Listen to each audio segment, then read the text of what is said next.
Warren Jeffs' arrest brings into focus the question of religious freedom and religious liberty. Freedom of speech and freedom of religion are guaranteed in the First Amendment of the Constitution of the United States. But neither of those freedoms are absolute freedoms. A person cannot cry fire in a crowded theater or libel somebody in public, ruining their lives. Nor can someone incite others to riot under the guise of freedom of speech. There are limits to that freedom.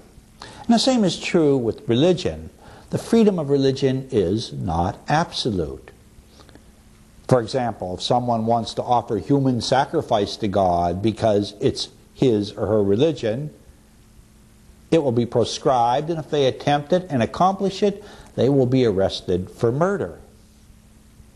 Someone else may feel God gave the world to all of us and there's no such thing as private property.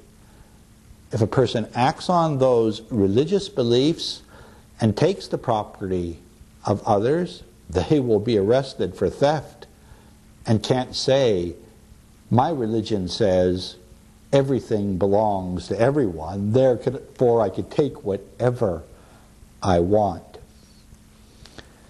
If someone believes that their religion tells them to attack others physically because of their heresy or their infidelity to God, if they act on that, they will be arrested for assault. And so it goes. There are definite limits on the freedom of religion in any culture and even in the United States. And in the case of Warren Jeffs, bigamy has been prescribed by state laws everywhere, and so a person can't exempt themselves from those laws without facing arrest. And the sexual abuse of children and intercourse with children is prescribed by various state laws, each setting their own age of consent. Someone can't say, God told me it's okay to have sexual intercourse with underage children, and expect that their freedom of religion will protect them from the law. No, they will be arrested and they will be prosecuted for their crimes, because those crimes are crimes against other people, other citizens in this land. Now, there are other issues, though, that are less clear, that are harder to pin down.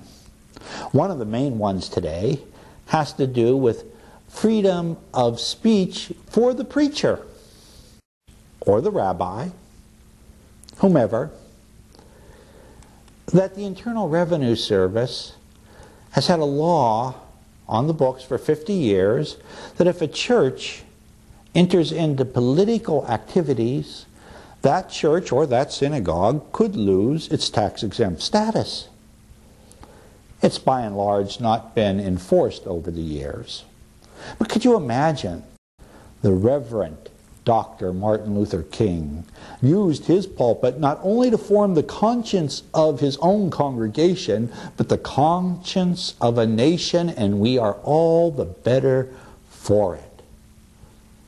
Churches have urged people to vote, helped people to vote, urged people to be politically active throughout the history of this nation. And thank God for it. But if we now have Internal Revenue Service people attending services to see if the preacher or priest says something political, well, that will be a great infringement of our religious freedoms.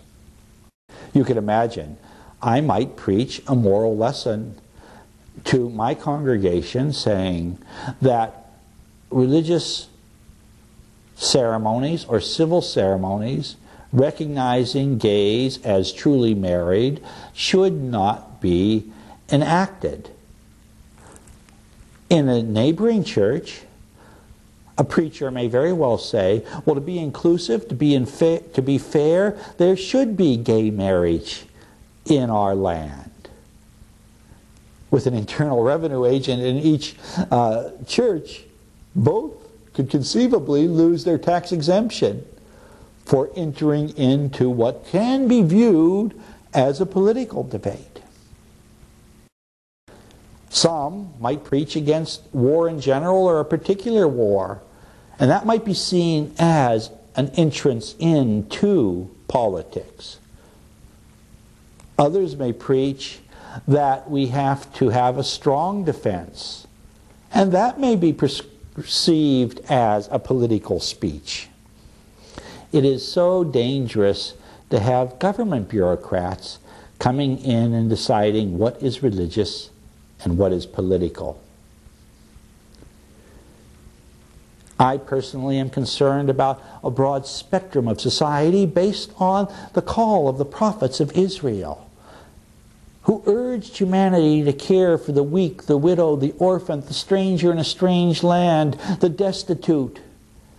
And I'm also concerned about preaching the Christ, who in the Sermon on the Mount laid down for us our need to be concerned with the needs of all the others in the world, and who warned us in the final chapters of Matthew, if we didn't think of the sick, the imprisoned, and the impoverished, our own souls would be in jeopardy.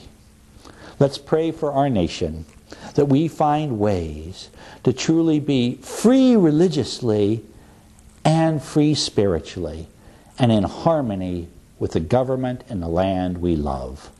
God bless you all.